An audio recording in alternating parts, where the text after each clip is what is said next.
Seguimos con el documento Escrutar, y el documento Escrutar en esta primera parte tiene un apartado que se titula Como guiados por la nube.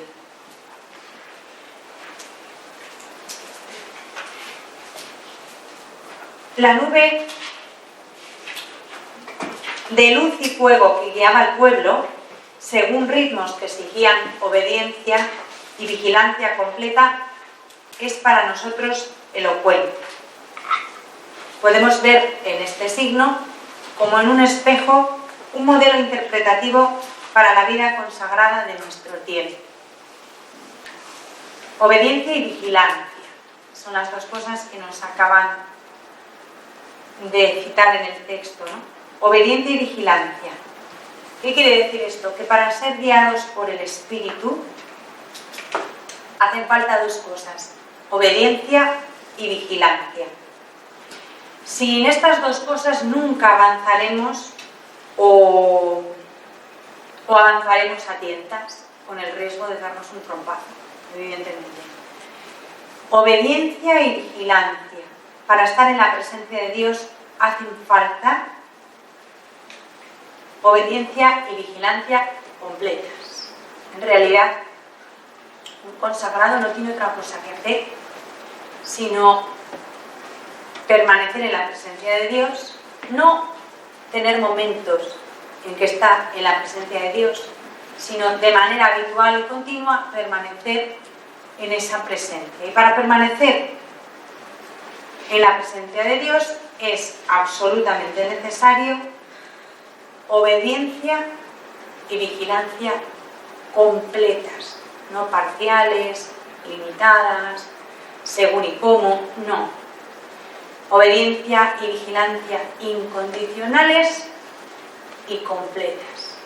Esto significa que el quehacer de un consagrado no es otro más que el de obedecer y vigilar. Obedecer y estar atento a lo que Dios hace o a lo que Dios quiere. Solamente prestando esa atención a lo que Dios hace y Dios quiere, podemos después obedecerlo. Evidentemente, para yo obedecer a Dios tengo que saber qué es lo que quiere Dios. Y para saber qué es lo que quiere Dios en cada momento tengo que permanecer absolutamente vigilante y atenta. Sigue diciendo el documento: los que han recibido la gracia de ver el inicio del camino conciliar conservan en el corazón el eco de las palabras de San Juan 23, Gaudet Mater Ecclesia, el incipit del discurso de inicio del concilio, el 11 de octubre de 1965. Gaudet Mater Ecclesia significa en latín, pues alguno no lo sabe, alégrese la Madre Iglesia. En el signo de la alegría, gozo profundo del Espíritu, la vida consagrada ha sido llamada a continuar con novedad el camino de la historia. Nos dice así San Juan 23, leo textualmente en este discurso de inauguración del concilio.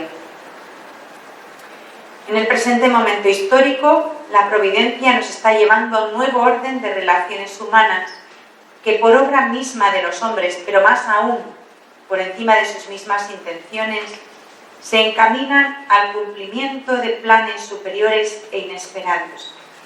Pues todo, aun las humanas adversidades, aquella lo dispone para mayor bien de la Iglesia.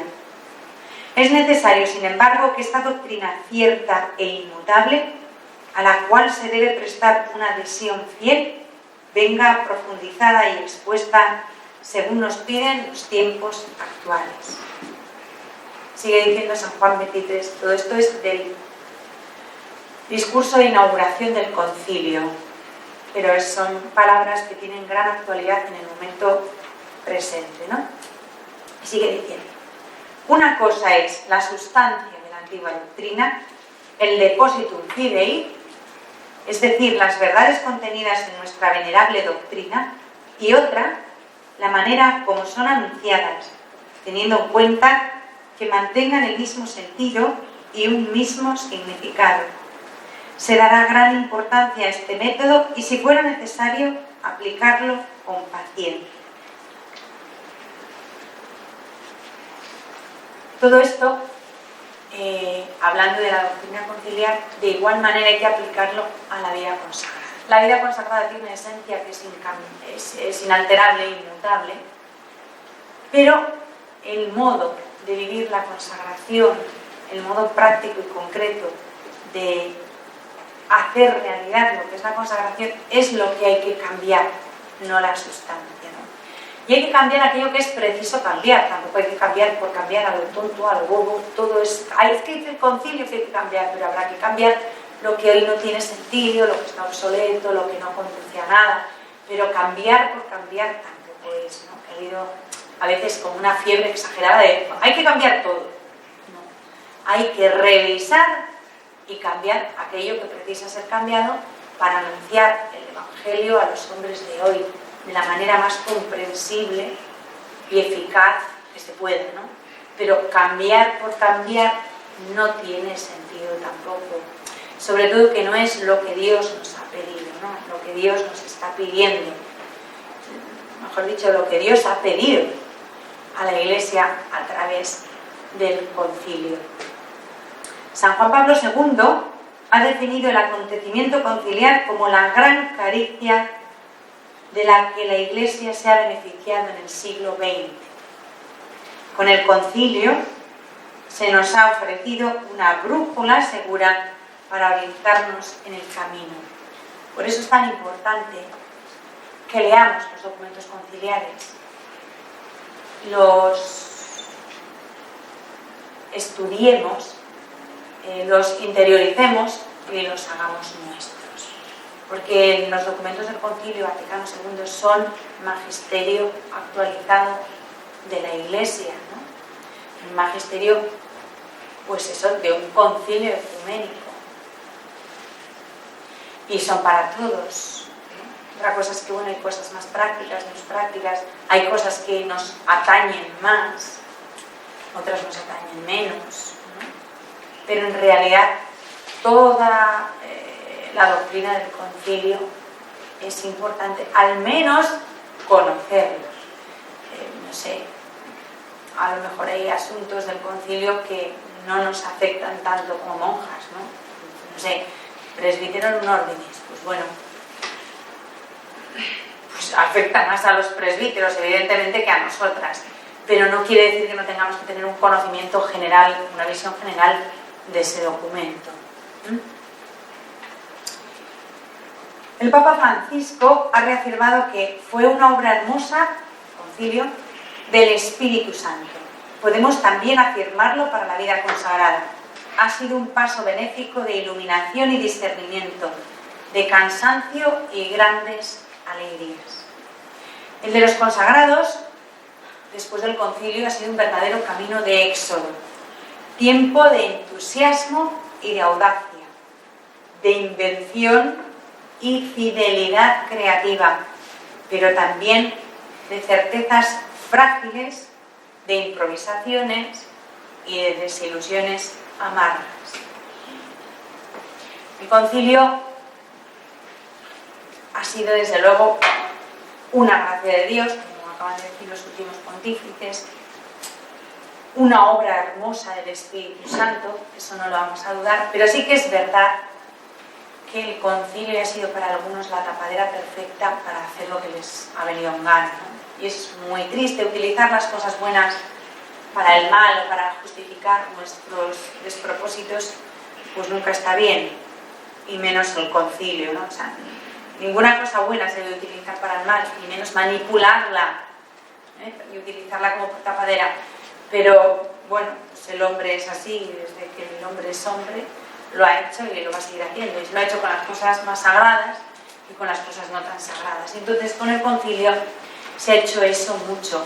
Y los consagrados y las consagradas lo hemos hecho mucho. Se ha utilizado el concilio para, no sé, pues muchas veces como tapadera para hacer lo que nos ha dado la gana, ¿no? En aras del concilio ha habido verdaderos abusos y verdaderas barbaridades. Y eso pues después siempre pasa, ¿no? Porque, bueno, pues una de las cosas más difíciles es vivir en la verdad y en la fidelidad, ¿no? Al Espíritu de Dios y no a mi capricho, a mis deseos, a mi parecer. Es que a mí me parece, pero si es que no te estamos preguntando tu parecer, estamos viendo cómo vamos a obedecer a la Iglesia, ¿no? Y entonces, pues tu parecer pues, es muy interesante para ti, pero para nadie más. Aquí no estamos buscando el parecer de uno ni de un grupo. Estamos buscando la voluntad de Dios a la luz de las directrices que ha dado el concilio, ¿no? Y entonces esto que ha pasado, pues que en muchos momentos y en muchas circunstancias ha servido para acuñar mucha moneda falsa, mucha mentira, mucha mediocridad. Se ha disfrazado de pues no sé, de aire posconciliar. El aire posconciliar no significa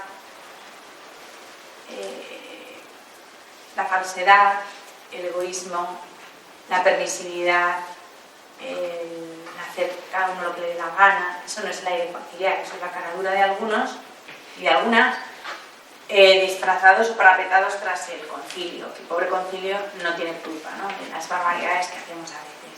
Entonces esto sí que requiere una gran honestidad, porque a la larga todas esas cosas pasan factura. Y bueno, pues hay un dicho muy popular, pero que es muy cierto, ¿no?, que quien siembra vientos cosecha tempestades. Pues eso ha pasado. Después del concilio han sembrado vientos, y las tempestades que esos vientos han levantado después, pues todavía estamos algunos intentando sobrevivir del naufragio, ¿no? Entonces, bueno, pues tan malos son los nostálgicos como los falsos renovadores, ¿no?, los falsos seguidores del concilio, los falsos profetas, ¿no?, que luego vamos a ver.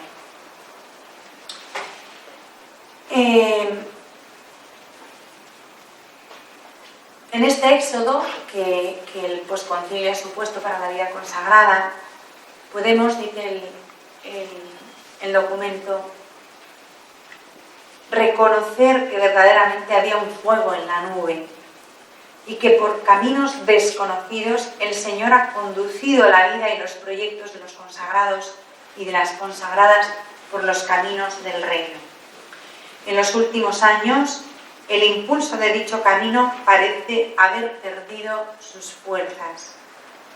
La nube parece que rodee más de oscuridad que de fuego, pero en ella, y esto no se nos puede olvidar nunca, vive aún, pervive la fuerza del Espíritu, el fuego del Espíritu, aunque nos cueste verlo y en la nube percibamos eso, oscuridad, tiniebla, penumbra, pero pervive el fuego del Espíritu.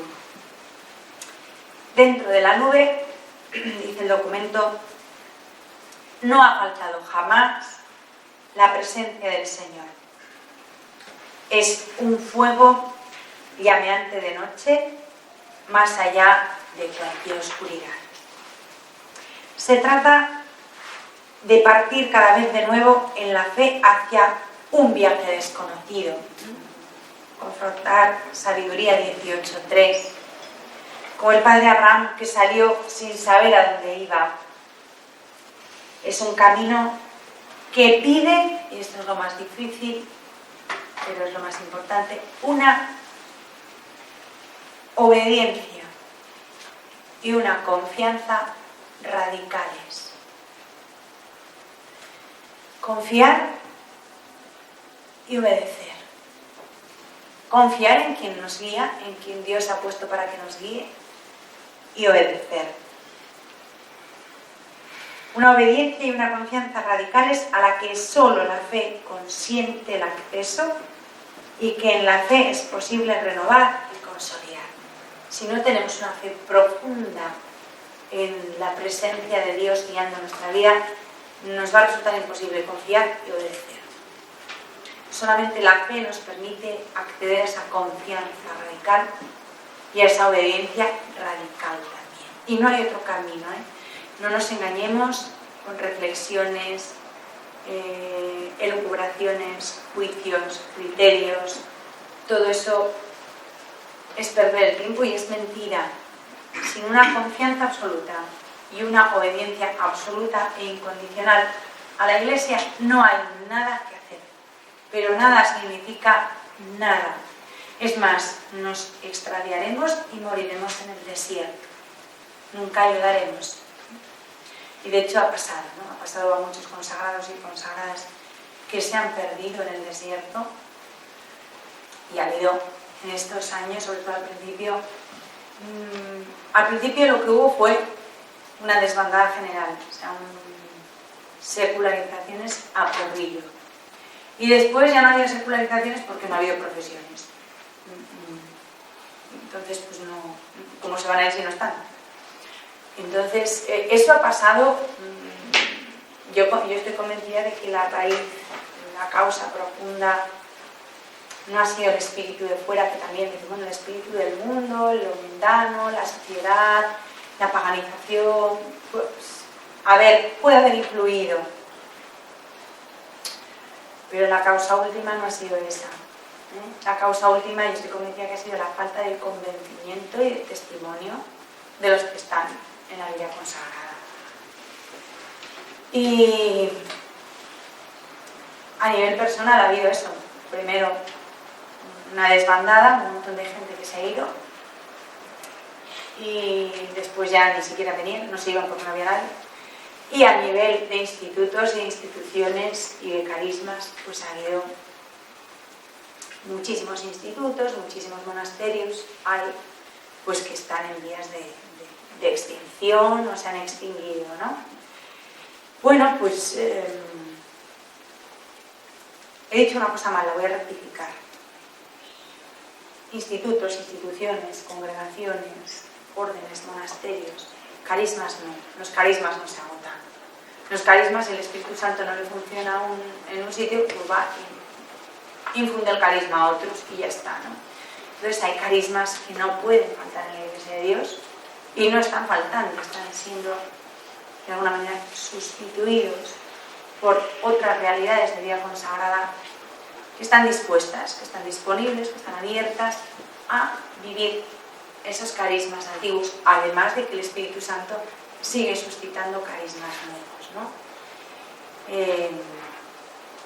Y esto es una realidad que también está sucediendo. Hay un montón de institutos que han muerto, están muriendo, y otros que están naciendo, ¿no? Y todos los que, esto sí que es curioso, todos los que están naciendo nacen con un denominador común, que es un fuerte componente testimonial, de ser levadura, de ser fermento. Nada de aislarse del pueblo de Dios, nada de segregarse, separarse.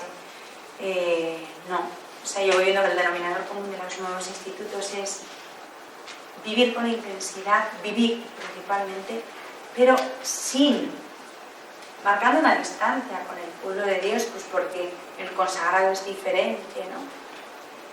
Tiene una llamada diferente, que es la consagración. Pero no, el ser diferente y tener conciencia de esa diferencia que se marca no significa para nada aislamiento, son dos cosas diferentes, ¿no? Y la misma vivencia en la vida contemplativa de la clausura se va orientando hacia eso. No es poner barreras para que no se nos meta el mundo, como decían antes, sino marcar un espacio donde de verdad podamos vivir el Evangelio de manera diferente, en la libertad, en la verdad, sin los condicionamientos que pone el mundo, y cultivando esa manera de vivir. Para eso tenemos la clausura, el retiro, pero no ya con tantas separaciones físicas tan radicales, porque la clausura no la separa ningún muro, ni ninguna reja, sino que lo que se trata es de vivir, como os digo, en esa separación, en ese espacio de intimidad, en ese espacio que es puramente evangélico, donde la única ley que impera es la del Evangelio, y cultivando ahí nuestra vida espiritual, nuestra vida interior, nuestra intimidad con el Señor, nuestro trato con Él, de alguna manera llenamos nuestras tinajas para que Él pueda convertir nuestra agua en vino, ¿no? Y después alegrar la boda, alegrar la fiesta y darlo a todos, ¿no? Ahora, pues siguiendo el ejemplo que empezaba a decir de Caná, se confirma lo que se acabo de decir, ¿no?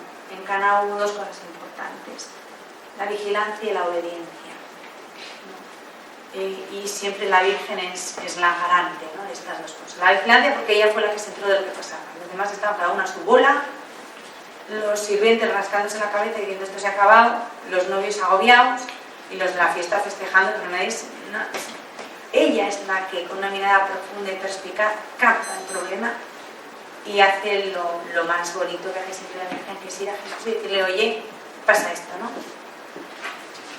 Y esa insistencia y esa confianza inquebrantable de ella. Y por otro lado, ya tenemos la confianza, ¿no? Y por otro lado, la obediencia absoluta. A los sirvientes lo único que les dice es hacer lo que los diga. Y con eso pues se llenan las tinajas de agua. Haciendo lo que Él dice, nuestra agua se convierte en vino y con ese vino podemos alegrar, ¿no?, la fiesta, la boda, el encuentro de otros con Jesús, que esa es la boda, ¿no?, la gran boda, el gran banquete, la gran fiesta. Bien, pues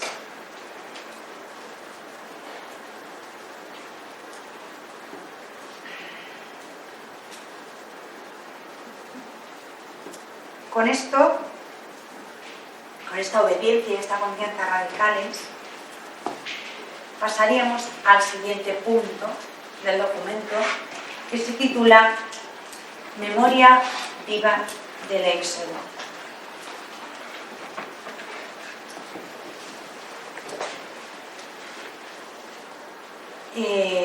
Esta parte del documento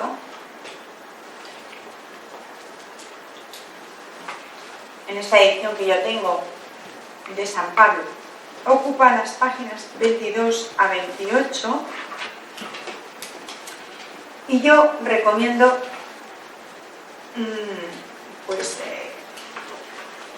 que las vayáis leyendo,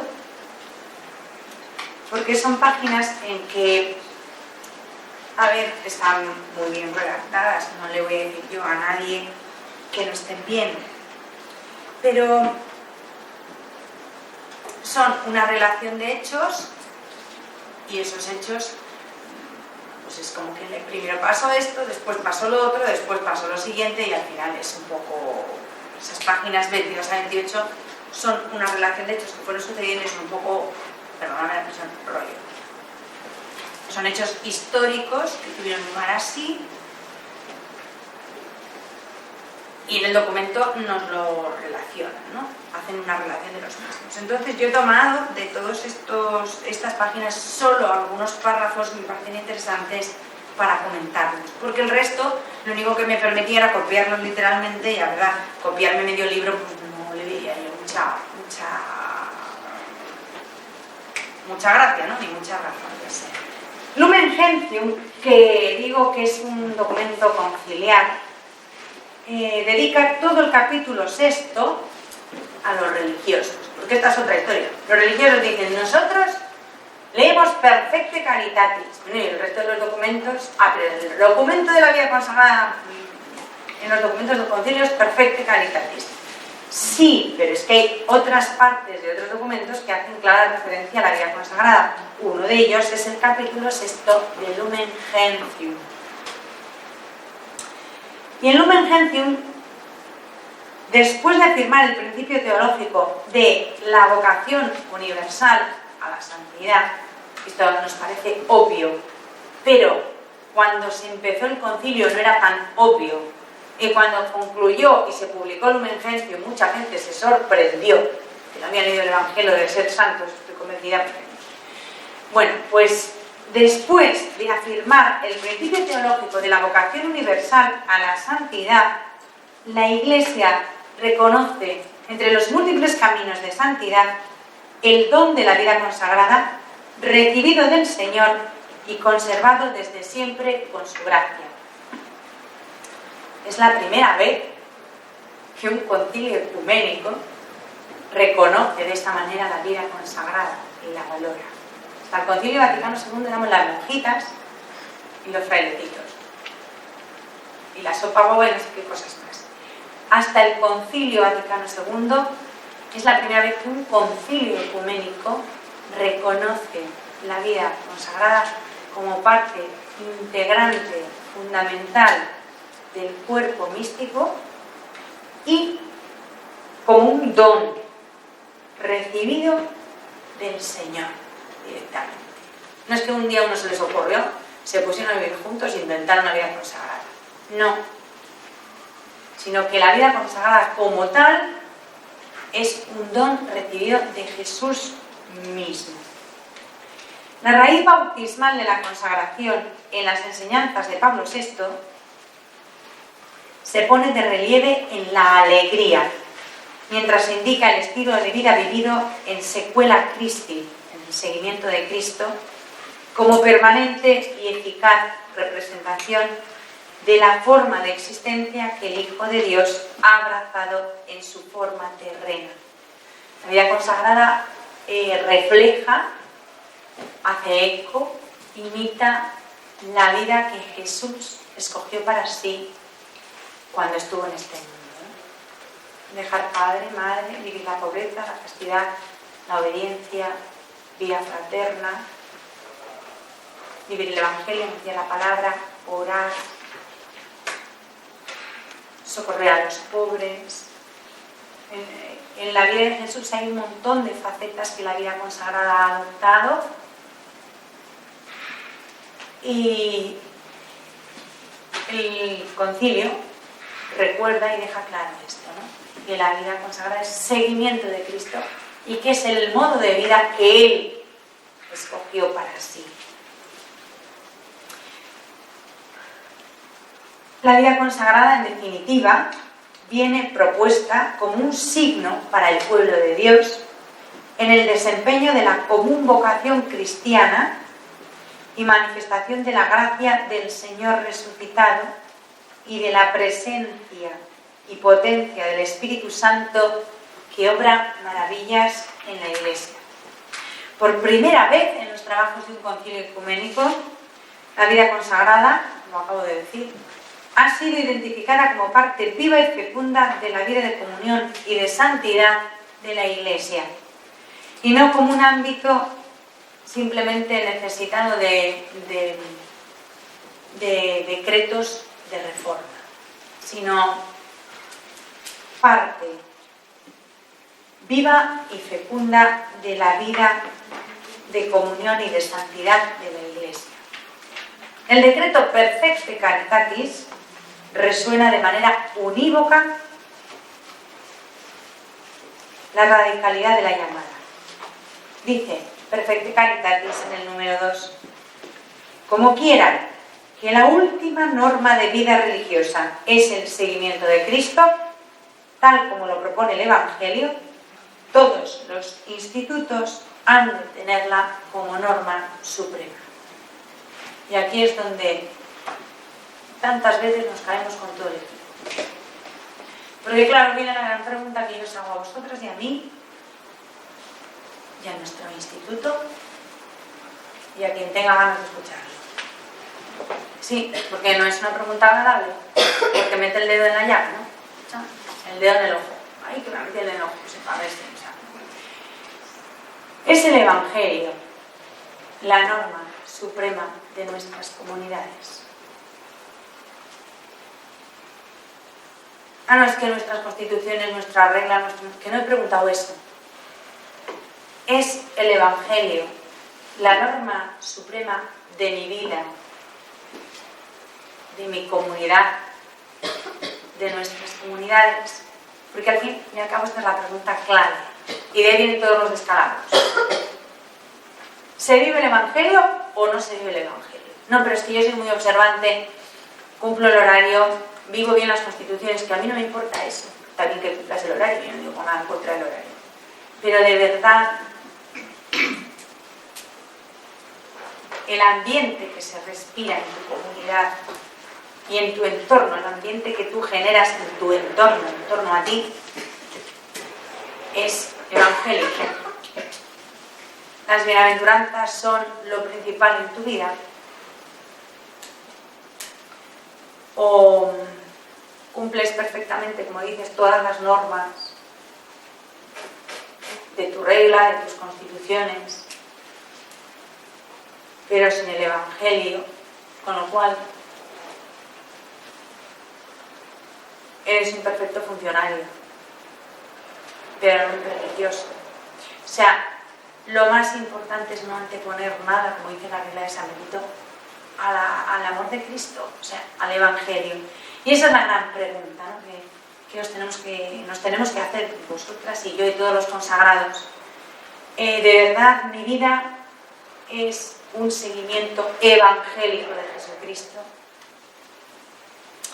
Y claro, aquí hay gente que te dice, bueno, ¿yo cómo voy a cambiar mi comunidad si es que esto es así, no depende de mí, yo no puedo hacer que mi comunidad sea evangélica? A ver, nadie puede hacer que tu comunidad sea evangélica y todos tenéis que hacer que tu comunidad sea evangélica, ¿no?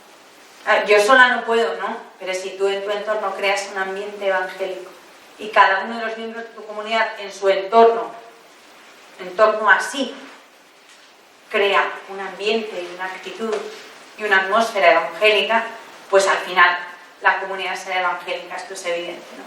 Pero claro, con la excusa cómoda, torpe y falsa de que por mucho que yo haga, si las demás no hacemos nada, pues bueno, vale, pero por lo menos si una menos, habrá un poco más de evangelio en tu comunidad y un poco menos de mundanidad, ¿no? O de otro tipo de criterios.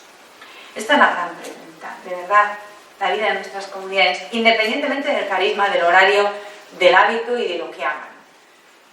¿Es seguimiento de Jesucristo según el Evangelio o qué es? ¿No? Esa es la gran pregunta y la raíz de todos los males. La culpa de lo que ha pasado en la vida religiosa no la tiene el concilio, que el pobre concilio le echa la culpa. Sino, ¿qué hacemos los que estamos en la vida consagrada? ¿Y por qué hemos utilizado el concilio como una excusa para destapar nuestra mediocridad, nuestro egoísmo? Esa es la gran pregunta, ¿no? Esto que dice Perfecte Caritatis parece una afirmación clara y genérica, pero de hecho ha provocado, gracias a Dios, una purificación radical en la espiritualidad devocional y en las identidades cerradas, en la primacía de servicios eclesiales y sociales inamovibles, en la imitación sacralizada de los propósitos del fundador. Analizamos el párrafo, que es un poco farragoso. Esto es la congregación de los retones, podrían escribir menos retórico, pero bueno, el contenido está muy acertado, lo que pasa es que luego hay que ir desmenuzando cada frase porque se las trae con avalorios. Ha provocado una purificación radical en la espiritualidad devocional, o sea, en el modo en que uno reza. Así, hablando para la gente de aquí, en el modo en que se exterioriza la liturgia, la oración en general, ¿no? Esa es la espiritualidad devocional. Y también una purificación radical de las identidades cerradas en la primacía de los servicios eclesiales y sociales inamovibles. Por ejemplo, religiosas que se dedican a la atención de enfermos, a la sanidad. Pues ha habido institutos en que se han centrado en eso. Lo más importante son los enfermos, no señora. Lo más importante es el seguimiento de Jesucristo. Usted lo canalizará en la atención a los enfermos. Pero usted no se ha hecho de este instituto para cuidar enfermos, sino para consagrarse a Jesucristo. Ni para cuidar a ancianos, ni para educar niños, ni para ir a las misiones. No. Lo más importante de su vida es seguir a Jesucristo y vivir la consagración. Luego, según qué carismas, unos se dirigen a la educación, otros van a misiones de África, otros se dedican a la atención sanitaria de las personas, de los enfermos, otros se dedican a la atención de los ancianos, yo qué sé, o a las cárceles, o a la promoción social y de la mujer. Bien, me parece todo estupendo, pero usted no ha entrado en este instituto para hacer nada de eso, sino para seguir a Jesucristo, porque la vocación es la llamada de Jesucristo a su seguimiento. Y la consagración es eso, ¿no? Jesucristo me llama a que yo le siga, es ven y sigue. Y siguiéndole, ese seguimiento tiene unas características concretas que te llevan a una espiritualidad concreta, pues de servicio a Jesucristo en el anciano, o en el enfermo, o en las misiones, o lo que sea. Pero yo no me he hecho religiosa para nada más que para seguir a Jesucristo. Lo demás viene en el lote. Hay que hacerlo bien. Pero teniendo claro que yo no soy enfermera, ni soy maestra, soy religiosa. Y luego, pues, me entrego en los enfermos, en los alumnos, en lo que haga falta. Es que a mí lo que me gustan son las misiones, a ti lo que te gusta es seguir a Jesucristo, y si no, ¿qué pintas aquí? Luego ya, dentro de la obediencia expondrás lo que dentro de tu corazón sientes o a lo que te sientes inclinada. Pero tú no has venido a la vida consagrada a otra cosa sino a seguir a Jesucristo. Y si has venido a otra cosa, pues estás mal situado, no es tu sitio. Se viene a eso. No es que yo he venido a reparar, que tampoco. Sí, pero si nuestro carisma y el corazón de Jesús, que sí, pero que no hemos venido a eso. ¿Ah, no? No. ¿No hemos venido a gritar al mundo? No hemos venido a dar voces. Hemos venido a seguir a Jesucristo. Luego damos voces que se nos da como hongos, ¿no? A gritar al mundo y al de al lado da igual. Pero no hemos venido a la vida religiosa, a la reparación, o a la adoración, o a cantar, o a... No, ni siquiera a dar testimonio, no. Hemos venido a seguir a Jesucristo, a entregar la vida a Jesucristo en su seguimiento. Que luego en esta comunidad y en este carisma tiene unas manifestaciones muy concretas que certifican y corroboran que este es mi lugar y para eso tengo que estar aquí. ¿De acuerdo? Pero yo he venido a la vida religiosa a seguir a Jesucristo. Porque la vida religiosa no es nada más y nada menos que una persona, Jesucristo. La vida religiosa, acordaos de aquella entrevista, bueno, aquella conferencia de Monseñor Rodríguez Carballo, ¿no? Que pedía, y lo tenemos que pedir así, a la Iglesia, a los sacerdotes, a todo el mundo en general, que nos amen y nos valoren por lo que somos, no por lo que hacemos. Porque ¿qué pasa? Que el día que tú has estado toda la vida atendiendo enfermos y el día que acabes de echar una pasa ciruela porque ya te caes de viejita y no pasa nada y ya no puedes atenderlos, ya no estás entregándole la vida a Jesucristo. No, tú eres lo que eres y eso es inamovible. Luego haces lo que puedes conforme vas pudiendo, pero lo que tú eres, tu identidad, no la va a cambiar el paso del tiempo. Si acaso la mejorará, la afianzará. Sin embargo, tus actividades cambiarán con el paso del tiempo, pues como la de todo el mundo, ¿no? Por la edad, por las circunstancias, por los lugares donde te puedan tocar vivir esa consagración. Entonces, lo que yo soy, me da lo mismo vivirlo aquí, hoy y ahora, que mañana en la Antártida con los pingüinos. Porque eso no va a cambiar. Mi identidad no la cambia el lugar, ni lo que haga. Mi identidad me la ha dado Jesucristo, es mi llamamiento, es mi consagración, y eso no cambia. Eso es muy importante dejarlo claro, ¿no? Y lo que dice el documento es que el concilio, que el concilio nos ha servido para purificar de raíz esas identidades cerradas en lo que hay que hacer Lo principal son los pobres, no. Lo principal es Jesucristo. Bueno, pero es que Jesucristo está en los pobres. Bueno, que sí, pero es Jesucristo, no son los pobres. Porque mira, los pobres sin Jesucristo, pues seré una genial filántropa, pero no seré una consagrada. Lo principal son los enfermos. No. Lo principal es Jesucristo. Luego atenderemos a los enfermos lo mejor posible porque en ellos está Cristo. Pero si no hay enfermos, que no sé, que se acaba el mundo o nos prohíben. Hoy viene una época de persecución religiosa que prohíban que las religiosas atiendan enfermos. Ya lo ha habido, ¿eh? Hubo un tiempo en España que se prohibió la enseñanza religiosa. Entonces, ¿qué pasa? ¿Que yo ya me he caído con todo el equipo? No. Yo sigo siendo una religiosa, sigo siendo una consagrada, ¿no? Sigo siendo una pertenencia de Dios, sigo siguiendo a Jesucristo. Con enfermos o sin enfermos. Mi identidad, lo que soy, no lo cambia nada, ni nadie. Lo que hago, lo pueden cambiar muchas cosas, mi salud, otras circunstancias, el gobierno, sí. Pero lo que soy no lo puede cambiar nadie. Y luego, hay otra cosa que también es importante.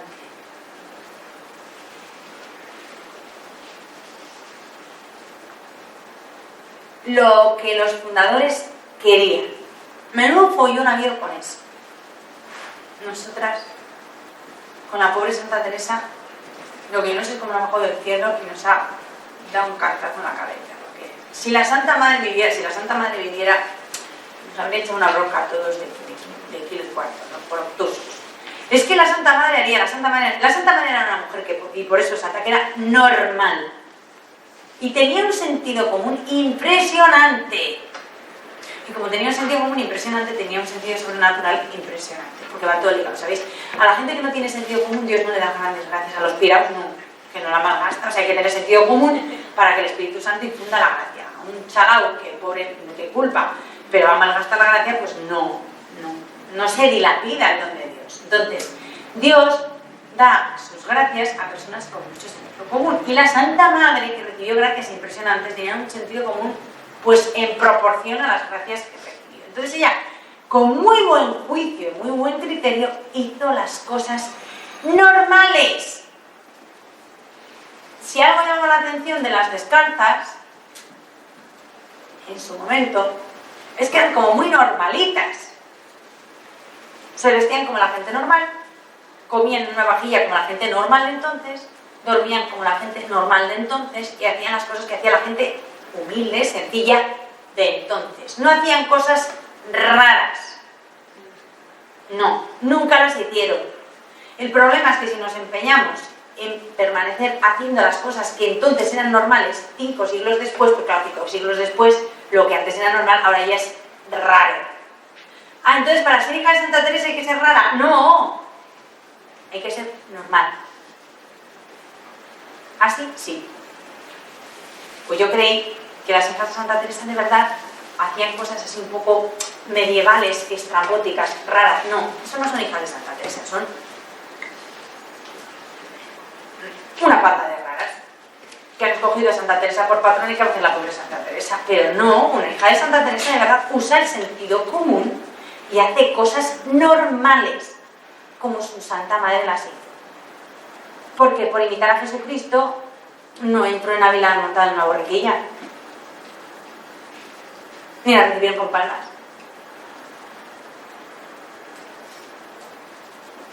No, ella utilizaba los medios de transporte normales en su momento, los medios de comunicación normales en su momento, que eran cartas escritas con pluma de ave y con tintero. Y sirviéndose de un señor que las llevara, porque no había servicio de correos.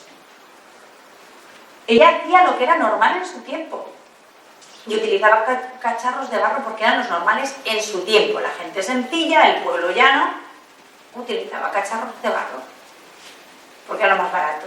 Y la gente pudiente pues comía en vajillas de loce de porcelana.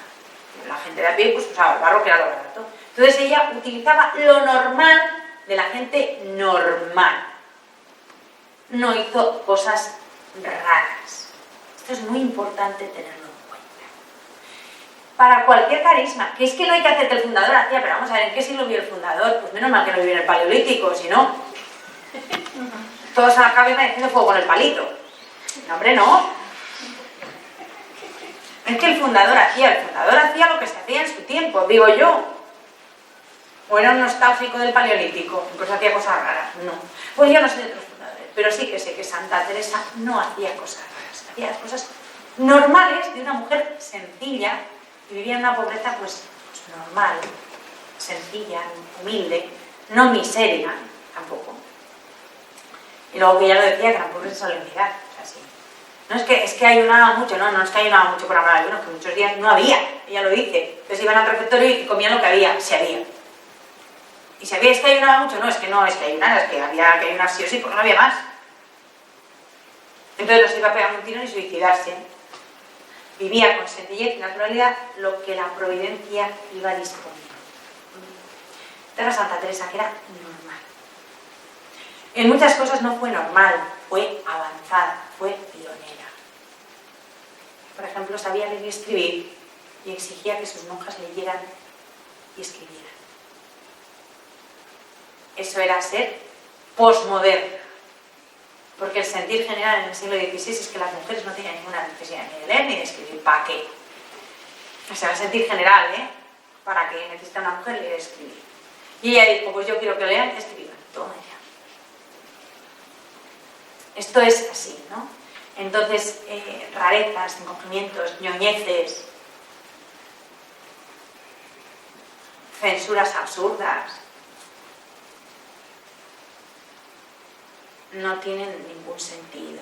O sea, no tiene nada que ver con la fidelidad al espíritu del fundador, que es lo que dice aquí, y el propósito del fundador, ¿no? O sea, yo pienso muchas veces, esto es un paréntesis, si la Santa Madre, en el siglo XVI, y dependiendo de un señor que iba en un caballo, escribió varias veces al rey Felipe II, no se limitó con las limitaciones que todo el mundo tenía para enviar una carta en aquel tiempo, ¿vosotros creéis que no hubiera dado la vuelta al mundo y no hubiera hecho lo posible y lo imposible por conseguir y potenciar y defender lo que ella consideraba justo, conveniente y necesario? ¿Sabéis la osadía que suponía que una monja escribiera al rey de España? Porque si ya se osadía hoy, cualquiera no se dedica a escribirle cartas a Felipe VI, pues a Felipe II menos, y menos una monja. Y ella lo hizo porque le pareció que tenía que hacerlo para defender a los descalzos y tal y cual, y le mandó, que yo sepa, por lo menos 2, creo que son 3, no estoy segura, cartas al rey, diciéndole lo que pensaba del nuncio de los descalzos, del provincial y del perico de los palotes, y diciéndole que les ayudara, que se dejara de coplas y que echara una mano, que entre todos los querían escabechar. Ella no se detiene, ella dice lo que piensa y es osada en algunas cosas, ¿no? Pues ese es el espíritu de nuestra madre. Entonces, pavisosas del cuello torcido que no vale para nada, pues no.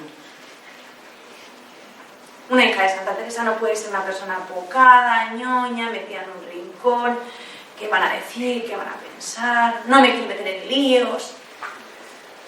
Pues hay que meterse en líos, porque además si tú no te metes en los líos, Dios te va a meter. Y después de esta vida vas a acabar metido en un lío más gordo. Entonces es mejor tener líos en esta vida para descansar en la eterna. Digo yo que en la eterna nos dejaran descansar, ¿no? Vamos, tradicionalmente se hablaba del descanso eterno. Ahora lo mismo, cuando llegue yo ya lo han cambiado también. Entonces, no sé, lo mismo llego yo y dice, no, se acabó, ya no se descansa. Aquí estamos, seguimos. En lo que nos mande, ¿no? Si no se puede descansar, pues seguimos y ya está. ¿Qué quiero decir con todo este rollo? Que no se puede anteponer nada ni nadie a la centralidad en la vida de un consagrado del seguimiento de Cristo. El Magisterio Conciliar nos presenta los consejos evangélicos con subrayados innovadores como un proyecto existencial aceptado con modalidades propias y con una radicalidad especial a imitación de Cristo. Hay dos temas que sobresalen por la novedad del lenguaje con que son presentados y que estamos, yo por lo menos hasta aquí, de oír hablar de los dos temas. De oír hablar, porque luego verlo, yo no lo he visto muy poco. Que son la vida fraterna en común y la formación. La bendita vida fraterna y la bendita formación. Porque todo el mundo habla de lo importante que es la formación. Bueno, sí, pero en concreto, así en concreto, uy, sí, porque es un proyecto de formación. ¿Habéis presentado un proyecto de formación? El proyecto sí. Pero luego en concreto, ¿qué se hace? No, pues tenemos un proyecto de formación que es una maravilla. Y dices, bueno, sí, pero el proyecto es como lo del proyecto pastoral igual. Pero en formación. ¿Se lleva alguna vez a efecto? Los religiosos y religiosas están bien formados, que bien formados no significa que sepan un montón de cosas, sino que las que sepan, las sepan bien, las tengan bien acopladas a las necesidades de su vida y sean de verdad un impulso y una ayuda para vivir su consagración, porque yo nunca he visto gente más deformada que todos estos los proyectos de formación, Porque luego te vienen, bueno, empezando por los que en el proyecto de formación tienen el enneagrama, por ejemplo, que los haylos, o cursos de yoga, o yoga cristiano. El yoga cristiano es una juerga, no sé, es como los samuráis cristianos o los cruzados mahometanos, pues una cosa así, yoga cristiano, ¿no? Pues una cosa así. Pues esto suele estar en muchos proyectos de formación, no me lo estoy inventando, lo del enneagrama, medio mundo, o sea, yo no sé cuántas religiosas y religiosos han hecho el enneagrama, pero oiga usted, que eso no es cristiano, no solamente no es cristiano, es anticristiano. Pues están los proyectos de formación de más de un instituto, o sea, no me lo estoy inventando, es patético. Entonces, por eso digo que yo de la formación no tengo nada en contra de la formación, ojo, pero que de verdad sea formación y sea formación que contribuya al seguimiento de Cristo, no a ponerle la cabeza a la gente como un bombo. Y después de mucho tiempo de esa formación salen todos medio ateos perdidos en el mejor de los casos. O agnósticos. Y por último se van, porque al final dices, callas, después de todo esto llego a la conclusión que Dios no existe, ¿qué pinto yo aquí? Lo más honesto que se puede hacer en ese caso es coger uno y marcharse. Esto ha pasado y pasa, o sea, no estoy hablando de cosas que se me ocurren a mí. O sea, lo del enneagrama es que me deja pica. Yo no sé cuántas religiosas conozco que te dicen, hacéis lo del enneagrama, y digo, gracias a Dios, no. Ah, no, no. Pues lo recomienda no sé qué psicólogo, ya, pero yo en el Evangelio nunca lo he leído. Las bienaventuranzas son 7, que es un número muy bíblico. Los mandamientos de Dios son 10, no sé si lo sabéis en orden, está el enneagrama. Ah, bueno, yo me lo sé, pero en desorden. Cuando te dice una que se lo sabe en desorden, échate a tercero.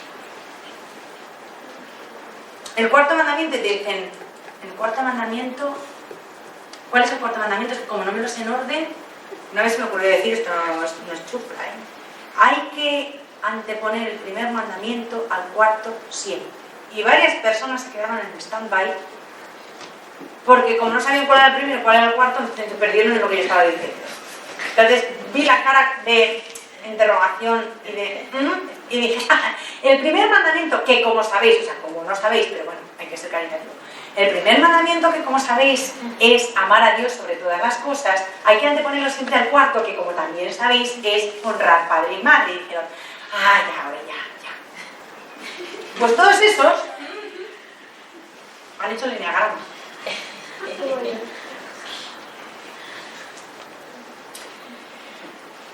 Me río y es mejor tomarlo a risa y hacer chascarrillos y tal y cual, pero es patético. Es bastante patético que sea así. Esto, el tema de la formación, que ya te digo, hasta aquí. Y el otro tema es la vida fraterna. Nunca se ha hablado tanto de la fraternidad y nunca ha habido menos fraternidad en las comunidades. Porque como llegó la hermana televisión,